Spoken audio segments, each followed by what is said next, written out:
Para mí es un lujo hoy, lo tenemos aquí a Javier Milei, y para mí es un lujo poder presentarlo. La verdad, Javier, antes que nada te agradezco muchísimo que estés aquí en plena campaña electoral. Yo sé que el esfuerzo de las campañas electorales es extraordinario, y lo que más me interesa de presentarlo a Javier, que no necesita presentación, todos lo conocen, pero sí me gusta mostrar un poco lo que tal vez no se ve tanto en la calle y demás, que es su lado académico. Y por eso quería leer esto, que es la contratapa del libro, de uno de los libros. Tiene más de 10 libros llevamos. 17, cada vez que lo presento tiene más libros, 17 libros. Así que este quedó un poco viejo, pero digo lo siguiente. Es licenciado en Economía en la Universidad de Belgrano, realizó un posgrado en Teoría Económica en Instituto de Desarrollo Económico y Social y un posgrado en Economía en la Universidad Torcuato Di Itela. Ha sido economista jefe de Máxima, AFJP, coordinador del estudio de Broda, asesor del gobierno argentino en el CIADI. Actualmente se desempeña como economista jefe de la Fundación Acordar. Bueno, ahora esto fue un... ¿Seguís estando allí o no? Ya no estamos, no, pues. Es miembro del B20, miembro del Grupo Política Económica en el ICC Internacional, asesor del G20 en el diseño de políticas económicas y miembro del World Economic Forum. Es especialista en temas de crecimiento con y sin dinero. Ha sido profesor de microeconomía, macroeconomía, teoría monetaria, teoría financiera, crecimiento económico y economía matemática, tanto en universidades en Argentina como en el exterior. Es autor de más de 50 artículos académicos, cerca de un centenar de artículos periodísticos, ahora o más, bastante más. Como por 500. Sí, sí, sí. Está un poco... vamos por... Sí, cerca de 500 artículos. Bueno, y entre ellos, bueno, tiene varios libros que no los voy a mencionar ahora, pero son 17, imagínense que no lo logramos. Javier... Y esa lista es vieja. Y esta lista es vieja. Tenés una 9 ahí. Está claro. Bueno, muchísimas gracias, te dejo la palabra. Bueno, buenos días. Muchísimas gracias a todos los que están participando de esta reunión. Gracias, Agustín, por invitarme. Es un placer verte, Manuel. Y yo tengo un muy buen recuerdo de cuando vine la primera vez acá, que fue cuando lo conocí a José Luis Cordeiro. Y quedé muy impresionado porque él arrancaba su presentación con un video y el remate era de una entrevista que le hacían a él y decían: nosotros vamos a ver la muerte de la muerte. Así que eso, digamos, en una parte de lo que tiene que ver con mi actividad académica, empecé a desarrollar el concepto de singularidad en economía. Pero bueno, nada, eso no me voy a poner ahora a discutir la topología del equilibrio general y en términos dinámicos. Pero básicamente yo lo que voy a hacer hoy es, les voy a contar cómo la veo y por qué creo que tenemos esperanzas de un futuro mejor. Si uno mira la evolución de Argentina en los últimos 120 años, es una decadencia escandalosa. O sea, Argentina entró al siglo XX siendo el país con el PBI per cápita más alto del mundo. O sea, Argentina era potencia mundial y disputaba palmo a palmo ese lugar estelar en el mundo junto a Estados Unidos. Ahora, durante el siglo XX algo pasó, porque mientras que nuestro PBI per cápita pasó a crecer a un ritmo del 1%, en el caso de Australia lo hizo al 2%, y si uno toma base 100 al inicio del siglo XX, al tipo de cambio oficial perdimos 75% de ingreso. Y por otra parte, lo otro que también uno mira es que si lo hace al tipo de cambio paralelo, prácticamente perdimos el 90% del ingreso. Si la Argentina se fue empobreciendo de manera fenomenal, en los últimos 120 años, o sea, tuvimos 17 crisis, de las que son más fuertes, o sea, podríamos medir más crisis en la metodología de Cerro y Meloni, pero esas crisis siempre tienen el eje central, salvo dos, en el déficit fiscal. Y por otra parte, nosotros desde el año 50, que dicho sea de paso es el nivel de productividad que tenemos hoy, a partir del año 50, la mitad del tiempo vivimos en recesión. Entonces, acá hay algo que anda mal. Yo esa hipótesis la estrené en el debate y lo llamé el modelo de la casta. Es decir, ¿por qué nosotros nos hundimos? Y básicamente, y ahí yo marqué la diferencia y dije, miren, cualquiera de los otros tres candidatos, de una u otra manera, a diferentes velocidades, pero adhieren al mismo modelo. El eje central es esta idea de que donde hay una necesidad nace un derecho. Y eso es absolutamente inconsistente. Si nosotros tenemos, primero porque cuando uno da un derecho, alguien lo tiene que pagar. Y si nosotros tenemos necesidades infinitas, vamos a tener en esa lógica creación infinita de derechos. El problema es que los recursos son finitos.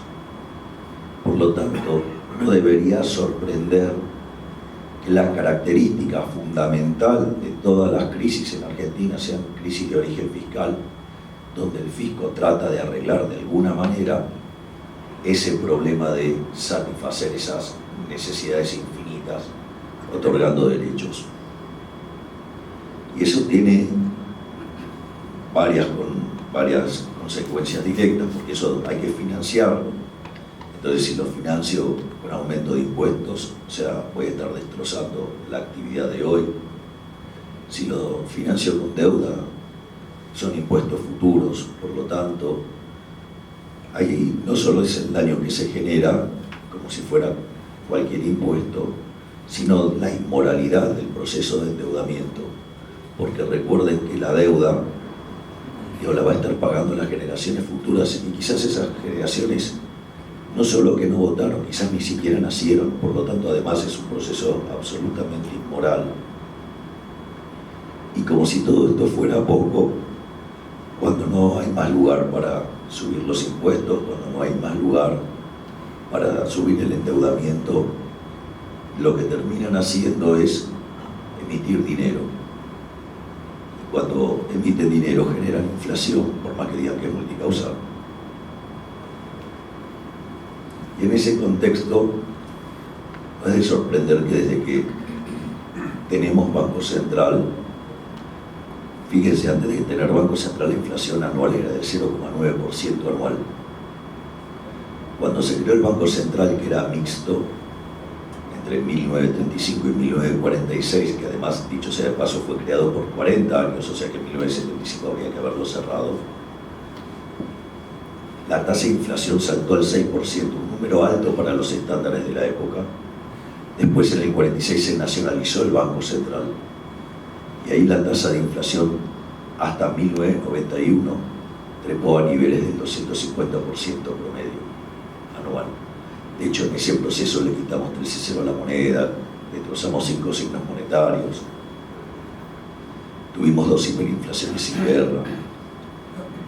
Y ahí, cuando Argentina entra en la convertibilidad, deja de financiar el déficit fiscal con la emisión monetaria, y ustedes lo que tienen, que pasado un año y medio donde se terminan de recomponer los precios relativos como consecuencia de las 2 hiperinflaciones que había habido, Argentina pasa a tener la tasa de inflación más baja del mundo.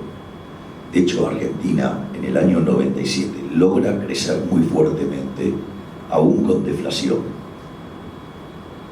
Entonces, pero después, cuando el Estado se quedó sin financiamiento porque no quiere dejar de gastar, se terminaron llevando puesto el Banco Central.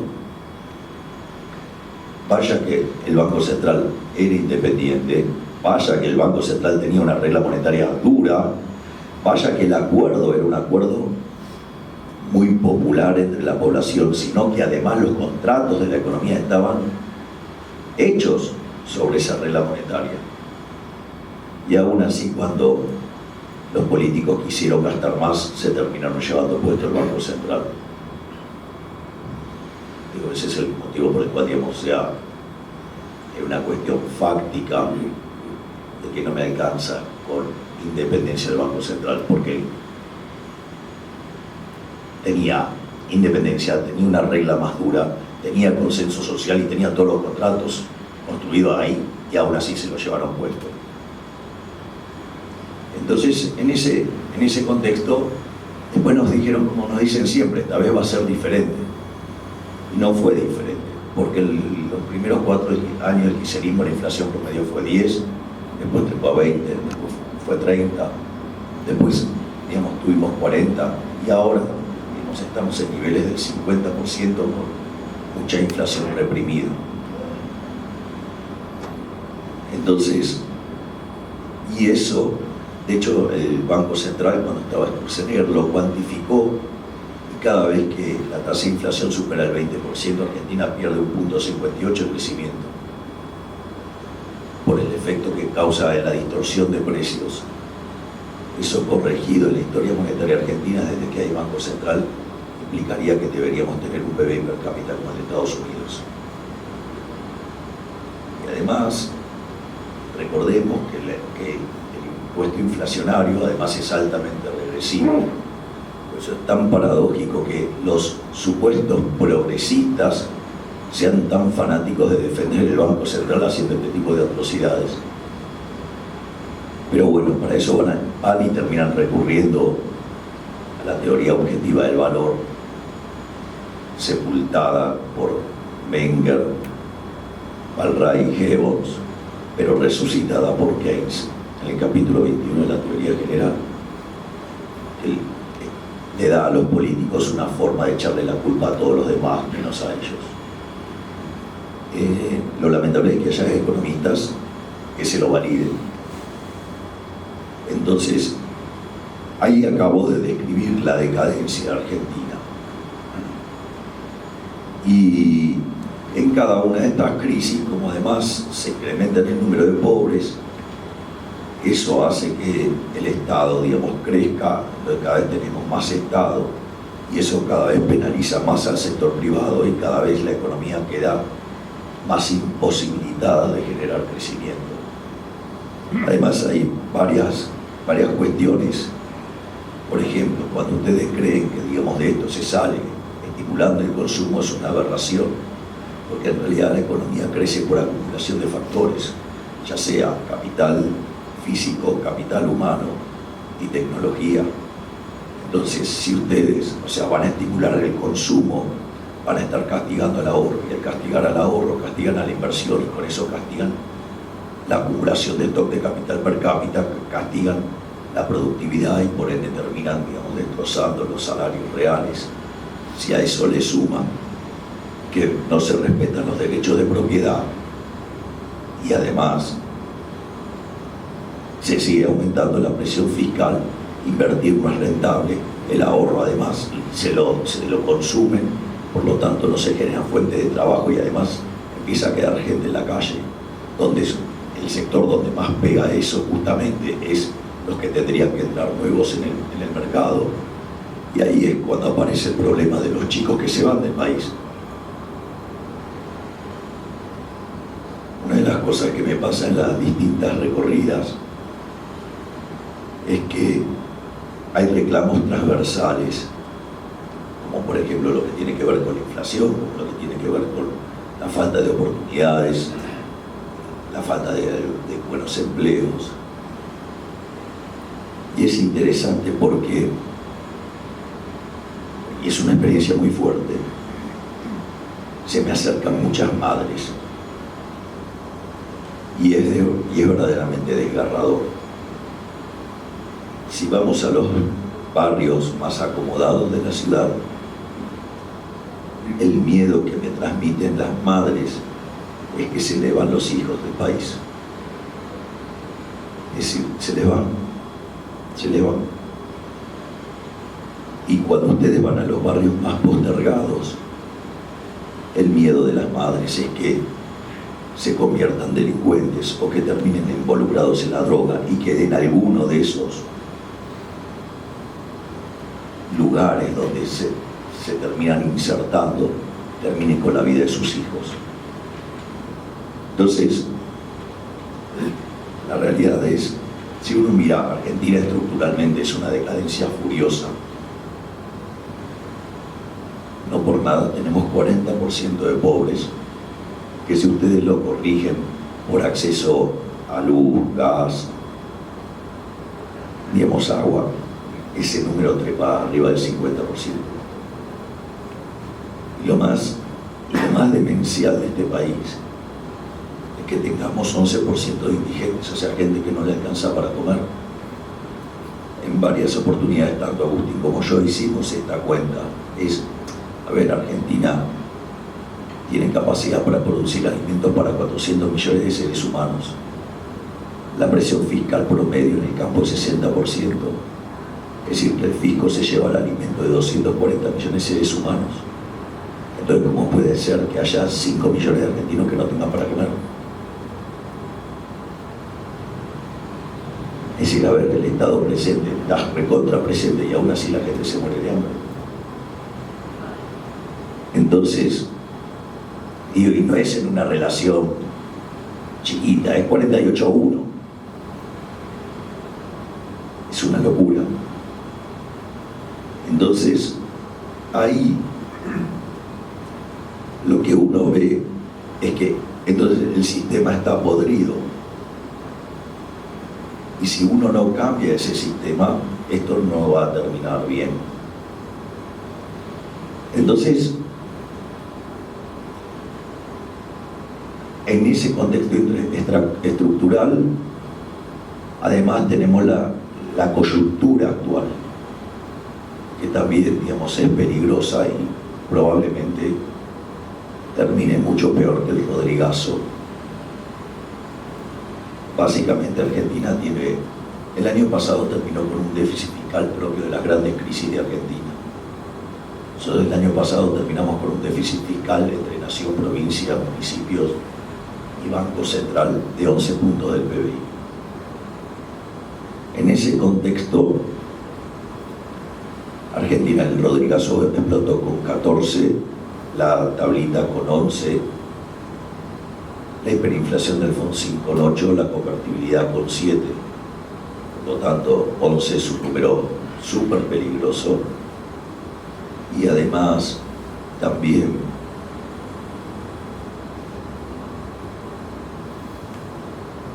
si este año, digamos, el gobierno dice que hace el ajuste que dice que va a hacer y cumple con el presupuesto, entre el déficit de nación y provincias estaría en torno al 5 puntos del PBI, y a eso le suman el déficit del central y estamos en 8, con lo cual estamos en zona de peligro.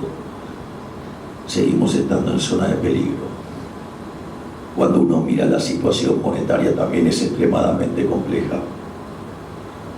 Nosotros tenemos una base monetaria, pero tenemos una base monetaria y media escondida en el balance del Banco Central en formato de LELIQs y pases, es decir, todas colocaciones cortas, que si ustedes se fijan, si empezaron una corrida de depósitos, los bancos le van a reclamar al Banco Central que le pague, y eso podría estar haciendo que la cantidad de dinero suba fuertemente. Si consideramos que además tenemos 8 puntos de déficit fiscal y no tenemos cómo financiarlo más que emisión monetaria, quiere decir que, si ustedes se fijan, estaríamos en condiciones de multiplicar en un año la cantidad de dinero por 3,5 veces. Y al mismo tiempo, cuando ustedes tienen estos problemas de restricciones en el mercado de cambios, aparece lo que se llama el problema del money overhang. Es decir, el banco, ¿cómo resuelve el problema del gobierno? El gobierno hace déficit fiscal, lo financia con emisión monetaria. Y como cree que el problema de la inflación tiene que ver con el movimiento del dólar, ¿qué es lo que hace? Pone controles para que no suba el dólar. Y eso que hace genera un mayor exceso de demanda en el mercado de divisas, que tiene un exceso de oferta por todo el resto de la economía que implica bajo precio de los títulos públicos porque de alta tasa de interés, golpea sobre la inversión, golpea sobre la creación de empleo, golpea sobre los salarios reales y aumenta a los pobres e indigentes. En ese contexto, pido perdón como estaba en mi garganta, pero sabrán entender. En ese contexto, el gobierno trata de corregir el desequilibrio con más desequilibrio. Entonces ustedes se encuentran que hoy Argentina tiene en el mercado de cambios una montaña de regulaciones, ¿sí?, que hace que el monte Everest parezca el monte Pigmeo, y en ese contexto la demanda de dinero, que debería estar en torno a 3-4% del PBI, está en torno a 10 a 12, o sea que hay una diferencia de 3 veces. 3 por 3,5 le da 10,5, quiere decir que esta economía tiene abajo de la alfombra 950% de inflación reprimida. Es decir, que es donde el problema, donde se gestó, en realidad esto se gestó en el segundo gobierno de Cristina con el cepo, que era el problema del dólar futuro. El problema del dólar futuro, no habiendo hecho la limpieza del money overhang durante el gobierno de Macri, se transformó en el problema de las LEVAX. El problema de las LEVAX terminó siendo la corrida que se financió durante el 2018, luego de haber avanzado sobre la independencia del Banco Central el 28 de diciembre del 2017. Ese problema, donde el Banco Central perdió 22.000 millones de dólares, de donde esos 22.000 millones, básicamente 15.000 los habían puesto en el Fondo Monetario Internacional para arreglar el problema de las LEVAX, no se arregló, y además no solo que no se arregló, se convirtió en el problema de las LELIQs. Y este gobierno, obviamente, lejos de arreglarlo, lo empeoró aún más todavía. Por lo tanto, lo que tenemos es fuertes problemas en el plano fiscal, fuerte desequilibrio fiscal, fuerte desequilibrio monetario, fuerte desequilibrio externo. Hoy, si todo saliera bien, nuestro PBI per cápita estaría 15% debajo del 2011. Tenemos un salario real que es el mismo que teníamos en el año 2004, o si ustedes quieren, el mismo PBI per cápita que en el año 74. Por eso no debería sorprender la cantidad de pobres e indigentes que tenemos. Entonces, ahí se presentan 3 caminos alternativos. Una es no hacer nada, pero no hacer nada inexorablemente lleva a una mega crisis, porque si yo sigo haciendo déficit fiscal financiado con emisión monetaria, bueno, se me hace insostenible el sector externo. Más o menos para que se den una idea, el gobierno venía comprando dólares a un ritmo de 1.000 millones de dólares por mes y pasó a perder 1.500 por mes. Entre lo que es la intervención en el mercado y lo que es el mercado con liquidez, son 1.500 millones de dólares respectivamente. Quiere decir que la cuenta de los dólares flujos se dio vuelta en 2.500 millones de dólares. Eso, si ustedes lo pusieran a velocidad anual, estamos hablando de 30.000 palos. Es más, el año que viene a Argentina le vencen 25.000 millones de dólares de deuda. No solo eso, además el Banco Central, cuando ustedes limpian el swap chino, limpian los encajes, ¿sí?, limpian DEX y Banco de Basilea, pensando en que se podría usar el oro, no le queda más que, en el mejor de los casos, 4.000 millones de dólares. Por lo tanto, no dan los números, no tienen forma. Y además tienen una explosión de emisión monetaria. Argentina, en el último tramo del año, viene emitiendo 250.000 millones de pesos por mes. Y en diciembre se van a emitir 450.000 millones. Quiere decir que en los 4 últimos meses del año vamos a estar inyectando 1.2 billones de pesos en la economía. Entonces tenemos una oleada de pesos, no tenemos dólares, tenemos desequilibrio fiscal, desequilibrio monetario, desequilibrio del sector externo, el sector real destruido. Entonces, inexorablemente va a explotar. Y no solo que es peor que la inflación reprimida que había en el Rodrigazo, que es el doble hoy, sino que además a eso ustedes le tienen que sumar que el Rodrigazo arrancó con 4% de pobres. Hoy serían 40 en la medición oficial o 55 en otras. Por lo tanto, la mera explosión llevaría la cantidad de pobres a niveles nunca vistos y parecía hasta difícil no creer que haya un desastre en el plano social. Y eso es aún asumiendo que la demanda de dinero es, bueno, vamos a ponernos todos de acuerdo e ir a la demanda nacional. No existe eso. Pero podemos hacer el ejercicio y es tremendo. Imagínense la vida real. Es decir, a ver, cuando fue la hiper de Alfonsín, la demanda de dinero cayó a 0,2% del PBI. Esto quiere decir que según como ustedes definan demanda de dinero, en un contexto de esa característica, aún sin emitir un solo peso, ustedes podrían estar multiplicando el nivel de precios entre 50 y 60 veces. ¿Qué quiere decir esto? Que estamos en una situación no compleja, extremadamente compleja. ¿De qué va a depender que se caiga la demanda de dinero? Y eso en realidad deriva siempre de crisis políticas. Entonces, o liberan, porque ya no están los dólares, salvo que haya expropiaciones de los depósitos, o alternativamente, ¿sí?, quieran poner más controles y por el impacto negativo sobre actividad y empleo no lo pueden soportar socialmente y explota. O sea que la opción no hacer nada explota siempre. La otra es las soluciones que vienen del Instituto Patria, que vendría a ser como que, bueno, estoy frente a un incendio, llamo un ejército de lanzallamas y le pongo de jefe a Nerón. Bueno, ¿cómo va a terminar? Y muy mal. Y la otra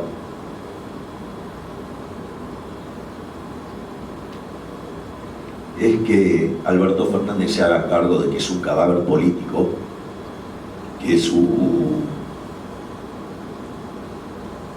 historia como político está terminada y que decide hacer el ajuste.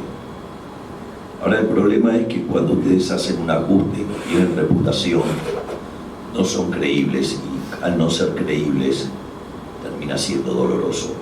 O sea, se paga en términos de actividad y empleo. Está claro que si el ajuste recayera, cuanto más recayera sobre la política el ajuste, menos va a sufrir la sociedad.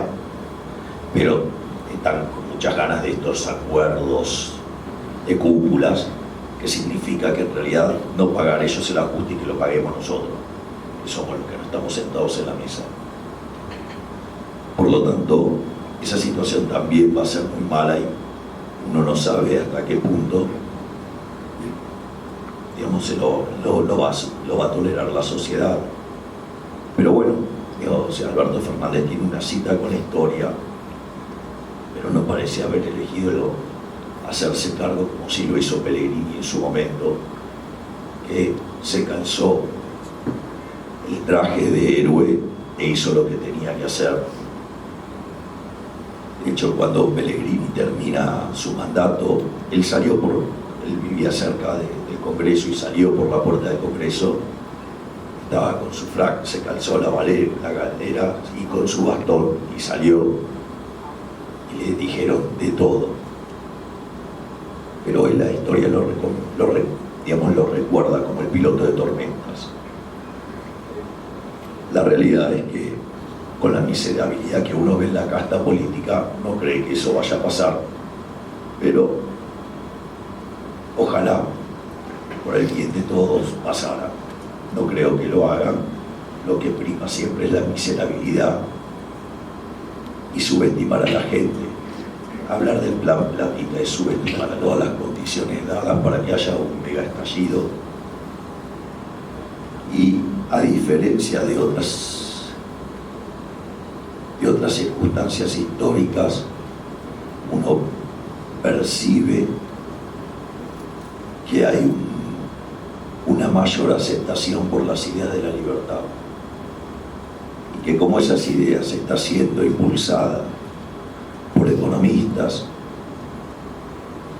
y que están alertando de este problema y que de hecho son perseguidos y maltratados y basureados por justamente alertar sobre estos problemas, la sociedad está despertando.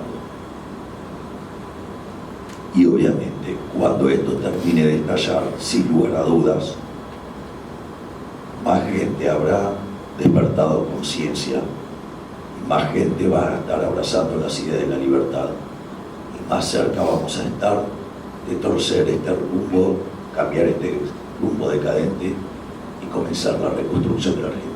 Muchas gracias.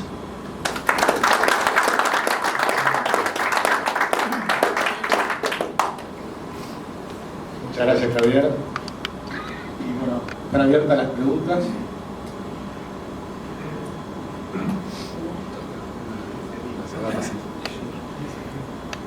Una pregunta y hacer un comentario.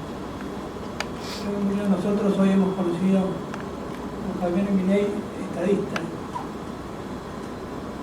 Javier Milei, un pensamiento profundo y un conocimiento extenso de nuestra economía y la economía en general. Y yo te felicito por esto. Para un Javier Milei exitoso es necesario el otro Javier Milei también. Lo hace bastante bien. Si tenemos más preguntas.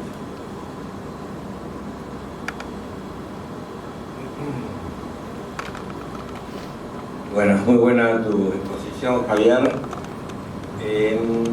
Te hago una pregunta mirando al futuro. ¿Qué priorizás? ¿La ideología, mantener la pureza ideológica o el pragmatismo político? Es decir, mirando a las elecciones del 23, ¿estarías dispuesto a participar de una alianza muy amplia con López Murphy, radicales, el PRO, etcétera, para terminar definitivamente con el kirchnerismo y el peronismo? ¿O preferís mantenerte en tu camino aparte y avanzando de a poco?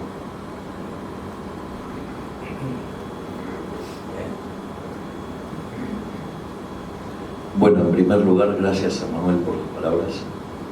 Gracias por entender que si la parte áspera no hubiéramos logrado romper la puerta. Y para romper la puerta se requiere romper la puerta. Se requiere del ariete, ¿no? La pregunta que haces a mí me parece extremadamente interesante. Y yo si hay algo claro es que de todos los espacios el más alejado del kirchnerismo soy yo. Eso está claro. Digo, yo no hice leyes contra la propiedad, contra la libertad, y además las critiqué. Yo no encerré a nadie. Yo no llamé a buchonear a los vecinos ni me puse de acuerdo con mi socio portero para perseguir a las personas.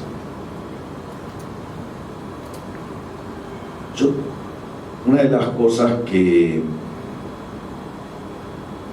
Esto es experimental, por decirlo de alguna manera. Yo no soy político, o sea, yo sé de economía. Yo tengo claro que mi campo es otro, pero es algo que empecé a ver. Yo lo que vi, por ejemplo, es el experimento de la alianza. Veo el experimento de la alianza, se hizo una conglomeración o una agrupación de partidos con un fin electoral y se ganó. ¿Qué terminó pasando? No pudieron gobernar, terminamos en una crisis. Cuando yo miro el caso de Macri, se hizo una alianza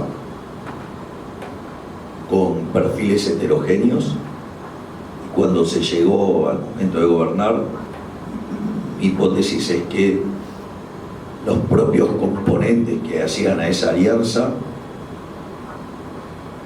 ataron de pies y manos a Macri para llevar a cabo lo que él recitaba previo a ser electo presidente. Entonces, lo que uno ve cuando contemplaba solamente eso, dice, bueno, esta idea de armar frentes electorales con estructuras heterogéneas no funciona, porque el problema es que del otro lado está el peronismo y hace la vida imposible.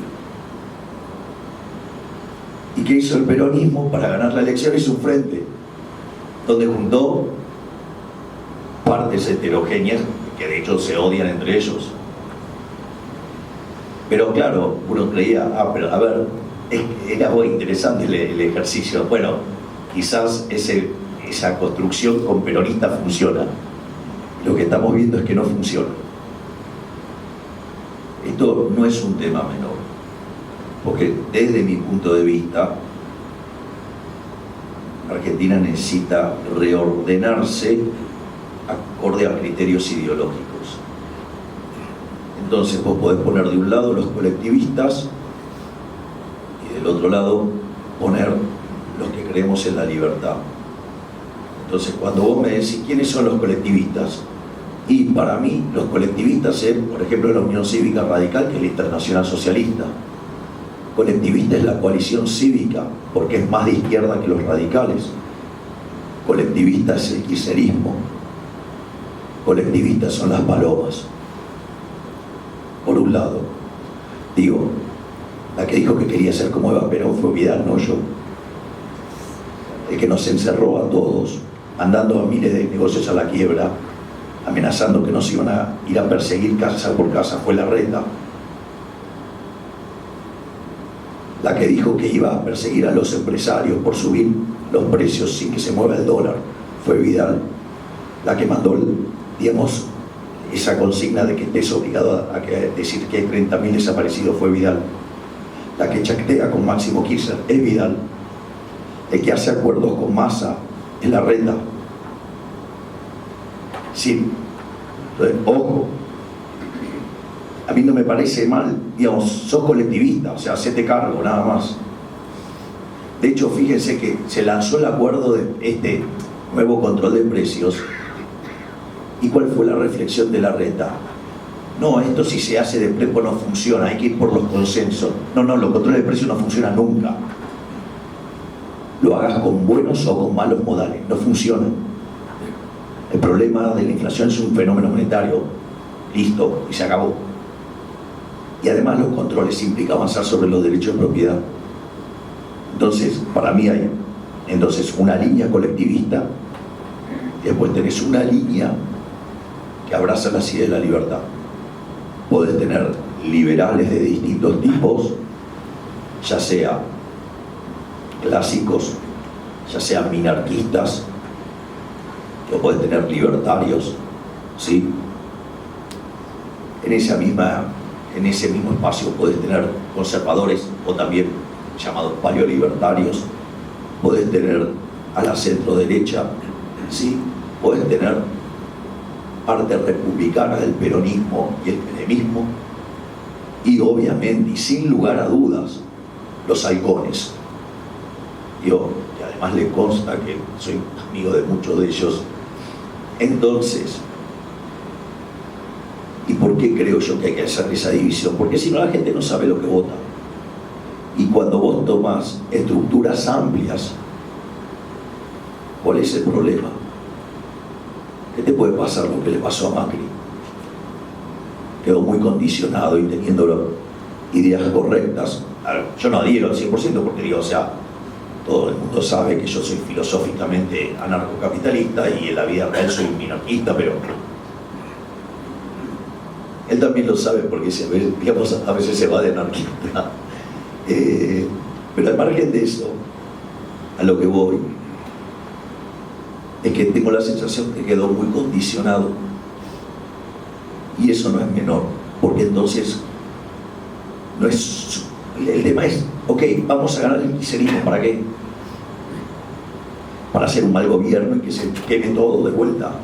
Digo, recordemos que había mucha esperanza de terminar con el kirchnerismo.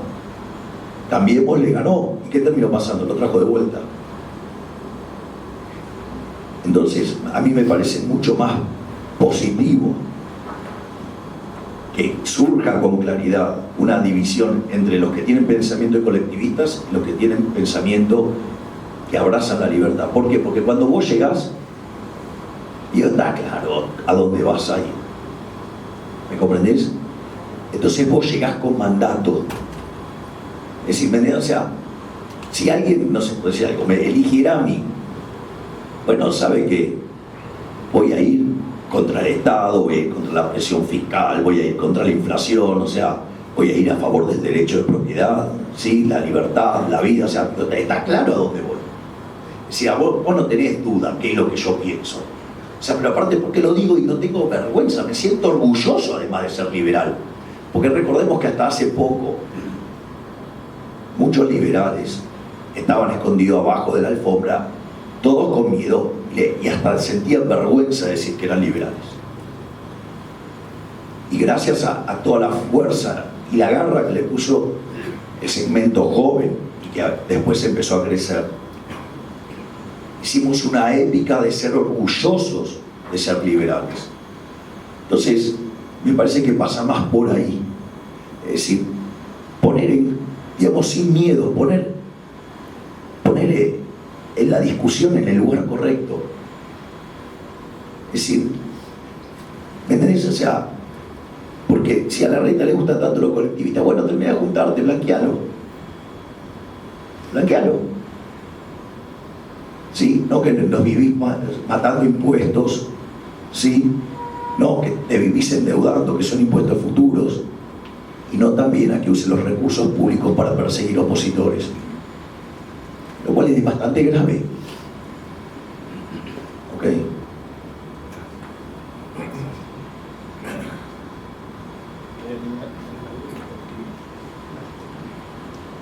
Buen día, Javier. Yo te veo como Churchill cuando lo criticaba Hitler y todos los demás lo criticaban, pero te quería hacer una pregunta íntima, porque sin duda que No estoy de novio. No, de ese tono. Sino, digo, sin duda que la batalla que vos estás dando es una batalla personal muy costosa, ¿no? Y si bien la historia tiene accidentes que a veces desconocemos cómo se llega al resultado, creo que el sueño de muchos es verte, o ver, aunque sea, no sé si a vos, pero ver estas ideas en la Casa Rosada. ¿Cómo imaginás o qué estrategia? Dos preguntas. Primero, ¿de dónde sacás la fuerza para qué elemento? Vos mencionaste a los jóvenes, o en fin, ¿desde dónde sacás esa fuerza para continuar con esta batalla? Y en segundo lugar, ¿qué estrategia pensás o qué evolución de los acontecimientos imaginás para llegar a la Casa Rosada en el 23?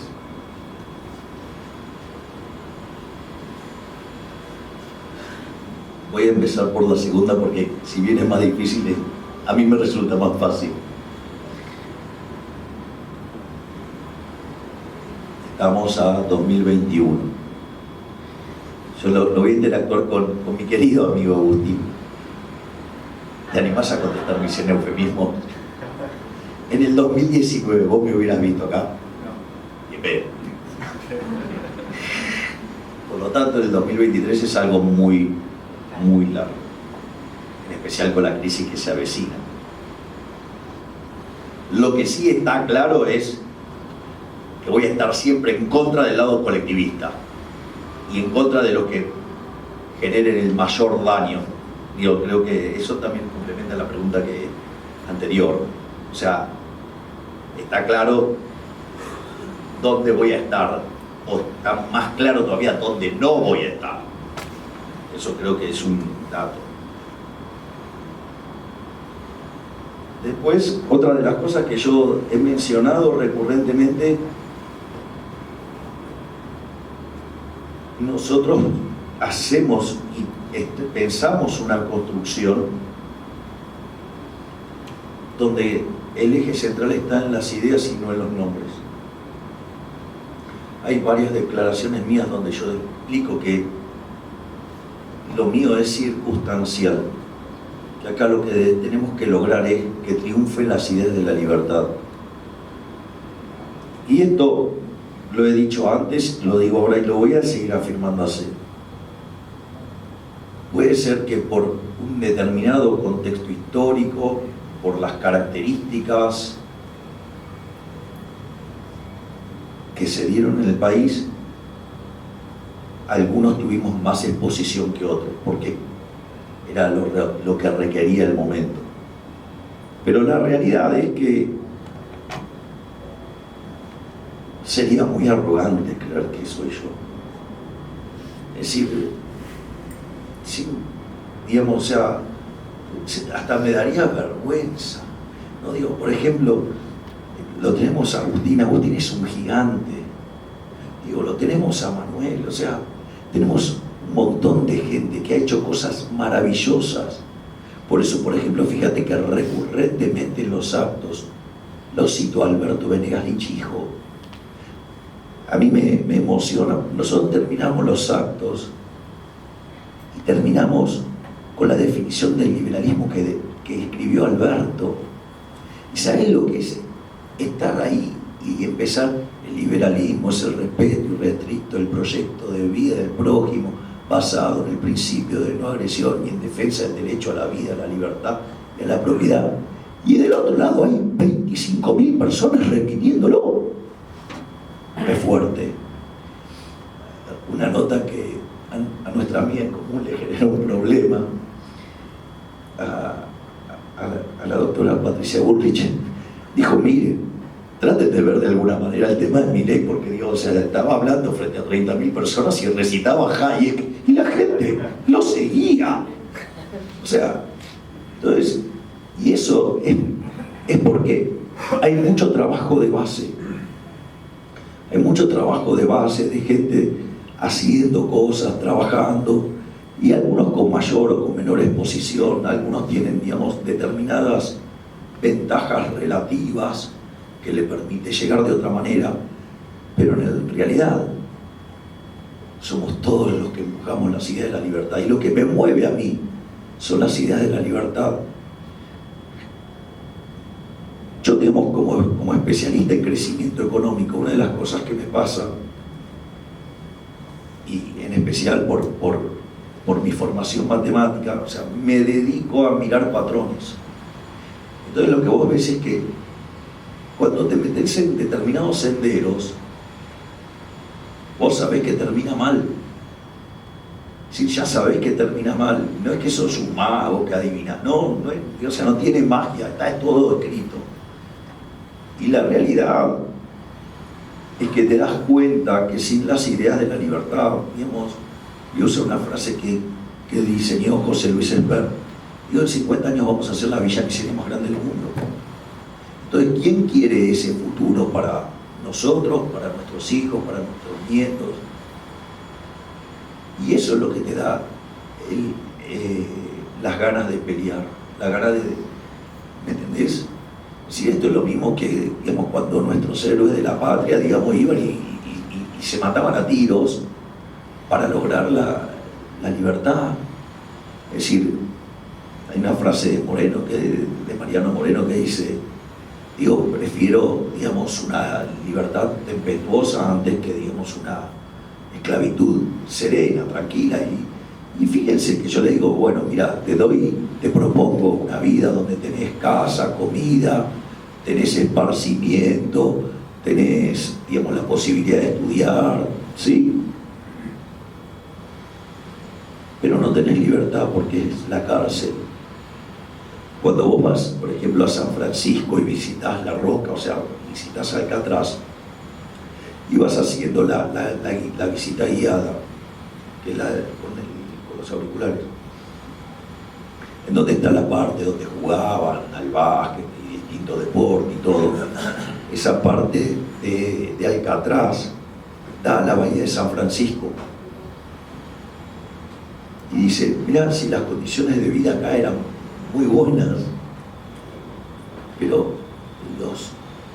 los aniquilaba el hecho que se asomaban al patio de recreos y veían cómo crecía la ciudad de San Francisco y ellos estaban estancados ahí. Entonces, en ese contexto, la libertad no se negocia. Y cuando vos ves este avance colectivista, no te hierve la sangre. Después tendrás distintos estilos, pero sabes que la lucha de la libertad es innegociable. Y eso es lo que estoy haciendo. Y ahí sale la fuerza.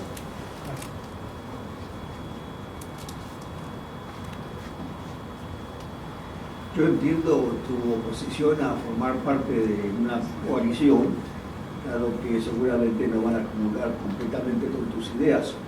Por otra parte, un gobierno de minoría, totalmente consustanciado con tus ideas, probablemente no tenga la fuerza necesaria como para conseguir la aprobación de su proyecto de ley en el Congreso.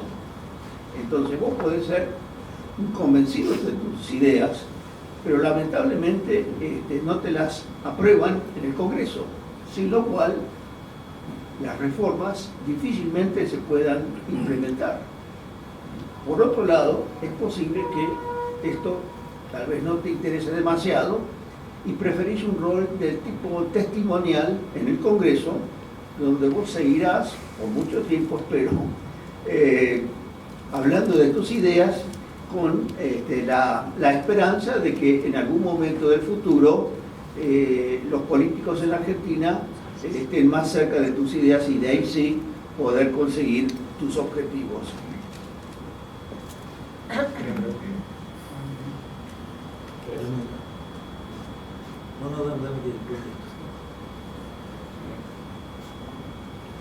En primer lugar, es falso que yo dije que no me juntaría con otras personas. De hecho, definí con claridad con quienes sí me juntaría y con quienes no. Si no te gusta es otra cosa, es otro problema. Pero no es cierto que yo no me juntaría con otros. El segundo tema es comprar tu planteo. Es un planteo bastante totalitario, porque Hegel, que es el mismo argumento que utiliza Larreta, se llama polilogismo. Lo han utilizado, entre otros, digamos, todos los populistas, lo han utilizado los marxistas asesinos, lo han usado los nazis, lo han usado los fascistas. Es, si vos no estás de este lado, sos el enemigo, sos el otro. Y la realidad es que no solo que Juntos por el Cambio, su jefe de bancada, el señor Mario Negri, le dijo: comandante, haga lo que quiera, le dijo a Alberto Fernández. Es más, le aprobaron todas las leyes que fueron contra la propiedad y la libertad. Te recuerdo que Larreta nos encerró, igual que nos encerró Alberto Fernández, mandó a las personas a denunciar a los vecinos, hizo un acuerdo con su socio, ¿sí?, para que los porteros persigan a aquellos que no cumplían con la cuarentena. No solo eso, sino que además fueron responsables, por ejemplo, de la ley de alquileres, la ley de góndolas, de la ley de teletrabajo. Es decir, entonces, si el miedo es el kirchnerismo, hacia el socialismo de malos modales, no se lo combate con socialismo de buenos modales, se lo combate con liberalismo. Entonces, ese es el primer punto. El segundo punto es, porque replica el mismo argumento, digamos, que utiliza el jefe de gobierno. Bueno, a una persona gritando no va a cambiar nada. Bueno, San Martín decía que un solo hombre gritando hace más ruido que 100.000 callando. Por lo tanto, ese tema no es un tema menor. Otro tema, además,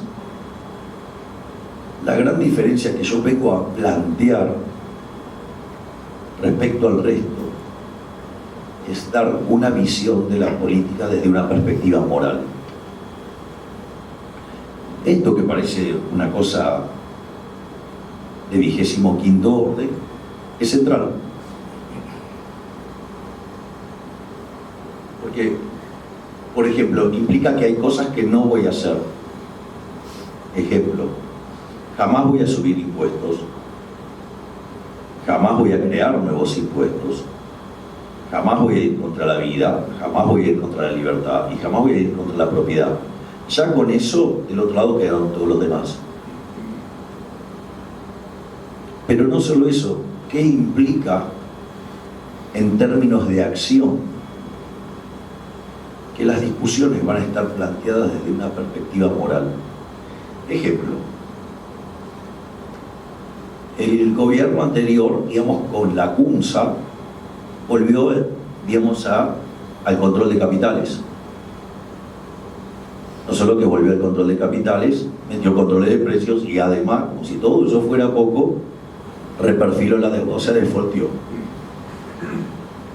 Fíjate esto, el cepo es una medida absolutamente inmoral. ¿Por qué es inmoral?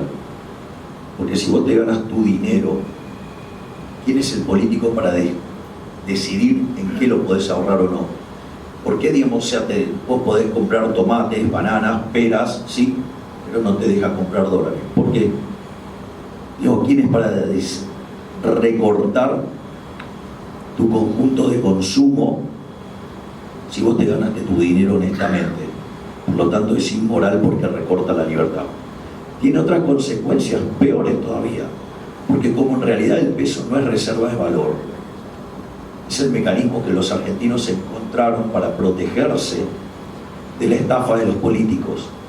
De hecho, el cepo es una forma de obligarte a demandar peso para aumentar la base imponible del impuesto inflacionario y robarte con un impuesto no legislado. O sea, con lo cual, no solo que te está complicando hoy porque no te deja elegir qué hacer por el fruto de tu trabajo, te está cobrando, te está robando con un impuesto no legislado, sí, y además está destruyendo tu conjunto de consumo futuro. Por lo tanto, digamos, no solo te condiciona hoy, sino que además te está rompiendo el futuro. Es decir, la medida es profundamente inmoral. Es más, defaultear la deuda no solo es malo, digamos, o sea, por la inmoralidad en términos intertemporales, sino que además no respetar los derechos de propiedad se traduce en mayores tasas de interés que destruye la acumulación de capital y por ende genera salarios reales más bajos y eso genera más pobres. Entonces, ¿pero quién dio esa discusión desde el plano moral? Nadie. No empezaron a ver ese tipo de cambio y justificar una medida. No, no. Eso vale para todos. O sea, la discusión, por ejemplo, la del Banco Central. La del Banco Central es, miren, la primera instancia de discutir si el Banco Central sí o no es moral. Entonces la pregunta es, ¿quién está a favor de robar? Entonces digo, quiero saber quién está a favor del robo, quién está a favor de la corrupción, quién está a favor de que los políticos nos roben 5 puntos del PBI. Eso es lo que hace el Banco Central. Entonces esta forma de plantear la política en términos morales, que a vos te parecerá una cuestión monarística, digo, tal como lo planteaste, si fuera tan así no estarían tan nerviosos, no estarían gastando tantos recursos en perseguirme y operarme. ¿Sabes por qué? Porque el mensaje le está llegando a la gente. Entonces, cada vez que hagan cosas inmorales, los voy a denunciar. Y cada vez que yo mande un proyecto y no me lo pasen, les voy a dejar de manifiesto que son unos inmorales. La otra es, bueno, vayamos por los socialistas cool, los que transan con ellos, los que quieren hacer acuerdos con ellos para eternizarse en el poder y que nosotros sigamos pagando la cuenta. O sea, bárbaro. Es decir, podemos ir al modelo castrochavista a velocidad supersónica, digamos, abrazando a la izquierda directamente, a la velocidad de un Fórmula 1 con los K, o podemos ir, digamos, a velocidad de caracol, o buenos modales, todo lindo, pero en esa dirección. La verdad que para mí lo que cuenta es a la dirección con que querés ir. Y la verdad que por más que sean muchos, si van a seguir haciendo cosas colectivistas, lo único que van a hacer es hacernos cada vez más pobres. En mi punto de vista, yo no me voy a resignar a que me arruinen la vida. Ojalá que cada vez haya más personas que despierten y que entiendan que son colectivos. Son todos malos los socialismos, sean de malos modales o de buenos modales, porque todos, en la lógica de camino de servidumbre, nos terminan generando el modelo castrochavista que tenemos la maravilla de Venezuela. Ya tengo para una pregunta más. Pero estaba yo. Bueno, ¿Qué? ¿Te hacen las tres juntas? No, la contesto de a una porque Javier, puede que se abran muchas ventanas en una pregunta y las contesto todas yo. con 40% de pobreza, parecería un milagro que hemos logrado, que han logrado todo este grupo, que el liberalismo saque más votos que toda la izquierda unida. Así que felicitaciones por un trabajo monumental. ¿Cuál es tu mirada sobre la caída real del Producto Bruto Argentino? Unos hablan del 10%, viajo bastante por el interior y veo un incremento monumental del negro. En los números de ustedes, ¿cayó el 10% del Producto Bruto o es mentira?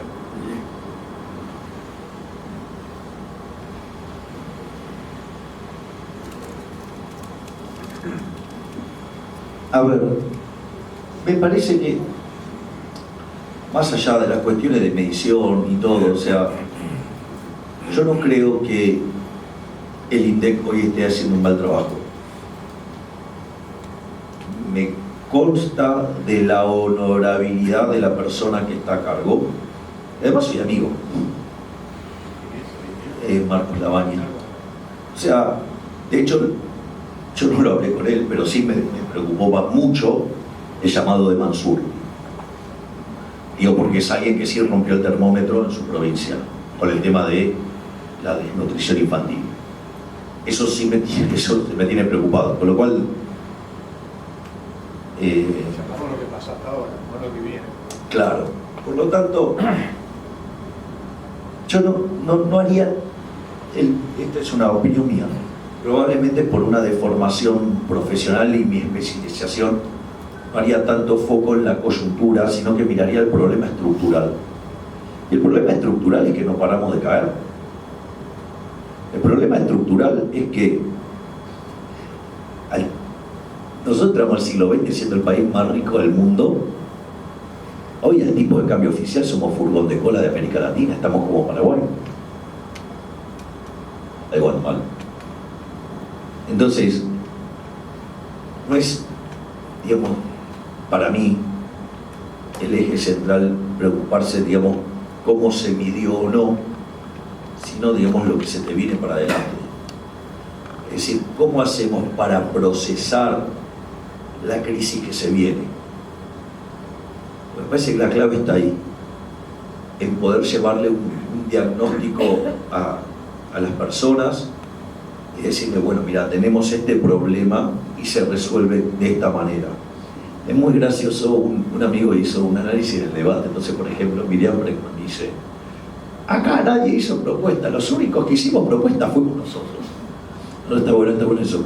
Entonces agarró un amigo mío y ¿qué hizo? Buscó las propuestas de cada uno. Entonces, por ejemplo, la izquierda tiene 5 hojas de propuestas, Juntos por el Cambio tiene 4, el Frente de Todos tiene 4, o sea, estamos hablando de 13, nosotros tenemos 19. O sea, a mí nunca se me había ocurrido, digamos, mirar eso. O sea, yo miraba a Bregman y dije, ¿qué dice? Si hace años que vengo diciendo que hay que hacer. Por lo tanto, no haría tanto foco, digamos, si cayó 10, 11, 15. ¿Entendés? O sea, porque el problema estructural es tan grande la cantidad de desequilibrios que todo va a parecer irrelevante. Es decir, cuando vos tengas una crisis que va a ser peor que el Rodrigazo y encuentres los pobres en niveles del 75, 80%, y estén todos en la calle en una batalla campal, PBI, un punto más, un punto menos, o sea, esto es mi opinión, o sea, eso es como yo lo veo. Digo, seguro que hay gente que te puede dar el numerito con mejor detalle. Yo en ese sentido, para mí me preocupa mucho más la cuestión tendencial, o sea, la estructural, y el tamaño del desequilibrio y las condiciones de inicio. Porque vos el Rodrigazo, que fue un desastre, arrancaste con 4% de pobres. Hoy tenés 40 en la definición INDEC y en la definición con criterios más amplios, 50, 55%. Con lo cual, imaginar meterle un Rodrigazo a eso sería tremendo. O sea, con lo cual, digamos, es anecdótico. Esa es mi opinión, puedo estar equivocado. No, yo lo que quiero acotar, perdón, Javier. por ahí a lo que se refiere es que gracias al negro que no se mide, no se arma el despelote. Ah, bueno, esos son héroes que, digamos, o sea, bueno, pero esos son los mismos que salvaron a los comunistas, digamos, o sea, a los países comunistas desde sus funcionarios.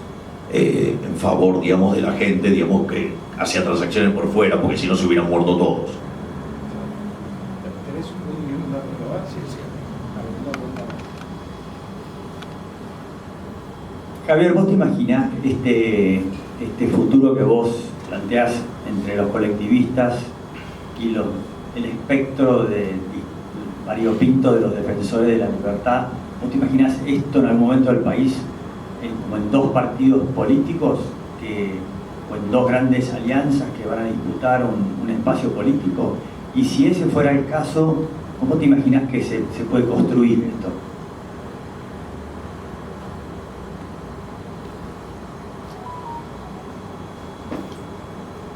Yo, digamos, espero poder ver esa situación donde nos agrupemos por una cuestión ideológica. Porque si no vamos a seguir de marchas y contramarchas, o sea, hacemos toda una mezcla de cosas heterogéneas y después llegas al poder y no puedes hacer nada. Y no se resuelve mirando encuestas. Se resuelve mirando encuestas. Vos tenés dos formas de encarar el problema de las encuestas. Una es mirar las encuestas y decir lo que la gente quiere escuchar. Te convertís el humano de plastilina, que siempre queda bien con todo el mundo. Que además eso es absolutamente inconsistente. El teorema de imposibilidad de Arrow aplicado a esto se diría: mira, no te va a dar los números porque... Mira, se lo voy a hacer con un caso aplicado. Yo tuve que definir el formato de la lista, que ahí está, que tuvo que lidiar con eso. Tipo brillante si los hay, querido Marcos Urtubey. Entonces, que lo hemos traído a las filas de la libertad. Es interesante porque había que armar la lista. Entonces, ¿cómo resolvíamos el tema de la lista? Entonces, ¿cuál es el problema? Que todos tienen demandas por los mismos lugares. Entonces, no sé, todos, por ejemplo, quieren el primer lugar de la lista. Bueno, está bien, pero hay uno solo y son varios los que lo quieren, ¿no? Entonces, hay dos modelos para resolverlo esto. Una es, o sea, bueno, agarro la lapicera, yo lo determino yo. ¿Cuál es el problema con esa metodología? Que va a haber uno contento y todos los demás descontentos. ¿Saben lo que hice yo? Digo, te voy a enseñar la lapicera. Agarré, le puse la lapicera y dije: se arreglan en ustedes. Me fui. Él sabrá todo lo que habrá pasado. Yo digo, o sea, pero yo no me peleé con nadie. ¿Por qué? Porque entendí la lógica del teorema de imposibilidad de Arrow puesto en estos términos. Es decir, el teorema de imposibilidad de Arrow muestra que aun cuando vos tengas agentes racionales con preferencias consistentes, es decir, que respeta la transitividad, eso no te asegura la consistencia en el agregado. Esto es obvio, o sea, todos quieren el primer puesto y obtener un solo primer puesto. Eso, digo, para que vean cómo yo voy comprendiendo los procesos decisorios. El segundo punto es: yo espero que podamos agruparnos por afinidad ideológica, para que cuando, digamos, el que llegue comandando y haga lo que tiene que hacer. ¿Sí? Porque si no, no salimos más. O sea, y me parece que en algunos contextos eso es muy difícil de hacer. Y en otros contextos es mucho más fácil. Ejemplo, yo quiero cerrar el Banco Central. Si la tasa de inflación en Argentina fuera a 1 o 2%, parecería un disparate. Ahora, si vos estás en el medio de una hiperinflación, además lo cerrás de toque. ¿Ok? O sea, no importa, es más larga la discusión del Banco Central, la puedo cuando quieran, pero... De hecho, la clase que hago hoy pública, que la vamos a hacer en Villalugano, es ¿por qué hay que eliminar el Banco Central? Entonces, lo que yo creo es que en determinados contextos algunas cosas van a ser mucho más fáciles de hacer.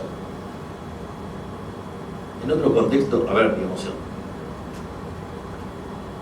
bueno, qué sé yo, en Estados Unidos están más o menos ordenados.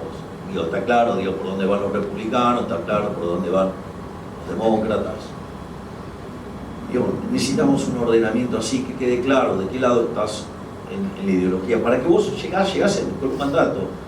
Y lo que va a pasar, una vez que pase eso, bueno, vas a tener gobiernos con perfiles más liberales y que van a hacer las cosas bien en la economía va a empezar a recuperar, va a estar mucho mejor, y ahí, digamos, siempre va a aparecer la izquierda y va a colar un poco de la envidia, ¿sí? Y entonces aparecerán las cuestiones distributivas, ganarán, harán algún que otro quilombito y rellenarán un poco la economía, y después vendrán de vuelta los liberales y la arreglarán y la pondrán de vuelta en funcionamiento como corresponde. Es una cosa que ocurre regularmente, pero no esto que es elegir entre socialistas de malos modales y socialistas de buenos modales. El problema es el socialismo. Entonces, digo, estirpemos el socialismo, digo, de nuestras vidas. ¿Por qué vía? Y por la vía democrática, o sea, que la gente le quede claro que es un sistema que hambrea. Ahora, si seguimos votando entre... pero para que tiene un montón de diputados. Sí, pero han ido contra la libertad, han ido contra la propiedad y han ido contra la vida. O sea, ¿de qué estamos hablando? Es como el día que me vino a ver un pastor evangélico por el tema. Entonces estábamos hablando todo. Entonces me preguntó cómo iba a ser mi lista, si tenía celeste, si tenía verde. Ahora salió y se conoció, digamos, está toda pintada de celeste. Pero digo, al margen de eso, entonces me dice, ya habíamos terminado la charla, todo. Y ya cuando lo veo cómo se acomodaba, ya venía la pregunta. Entonces agarra y me hace un planteo sobre los modos. Le digo, lo primero es, a ver, primero que, digamos, si usted vino acá, usted sabe quién soy, no es que, digamos, o sea, vino acá, cayó de un no sé, un plato volador. O sea, usted sabe con quién está lidiando. Y la segunda es, mire, vaya y lleve este planteo a los toques, tiene unos modales bárbaros.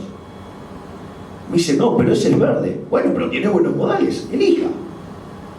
O sea, no existe, digamos, o sea, esa uniformidad. Y de hecho nosotros en la lista justamente hay esto.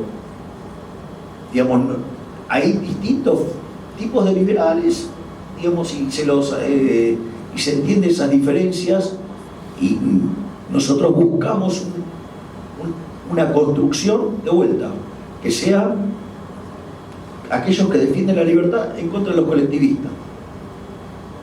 Creo que están dadas las condiciones para que eso se empiece a construir.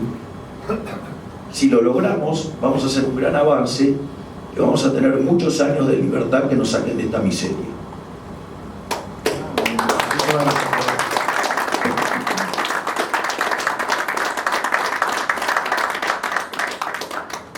Bueno, excelente, muchas gracias.